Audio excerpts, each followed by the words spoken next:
Lifeline.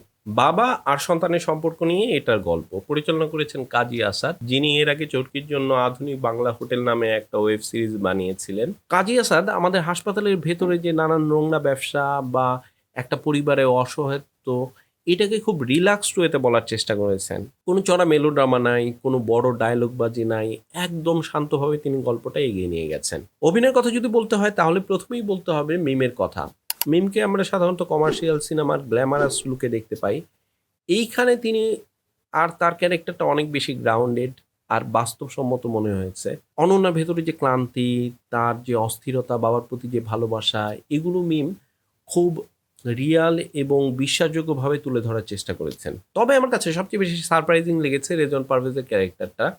কোরবান ক্যারেক্টারটা এমনিতে একটা রাফ অ্যান্ড টাফ ক্যারেক্টার, কিন্তু তার মধ্যে আবার একটা নরম মনও আছে। এই যে ট্রান্সফরমেশনটা, সেইটা রেজনের চরিত্রের মাধ্যমে, অভিনয়ের মাধ্যমে খুব ভালোভাবে প্রকাশ পেয়েছে।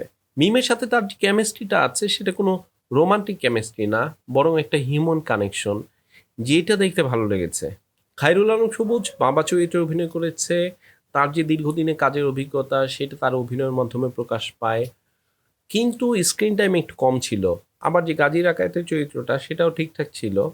তবে আমাকে আলাদা করে বলতে হবে আকম হাসানের কথা। বাংলাদেশের নাটকে আকম হাসানের চরিত্র অধিকাংশই থাকে একটু কমেডি টাইপের, কিন্তু এইখানে একটা সিরিয়াস চরিত্রে তিনি অভিনয় করেছেন। ফলে তার যে একটা রেঞ্জ আছে অভিনয়ে, সেইটা এই ক্যারেক্টার মাধ্যমে প্রকাশ পায়।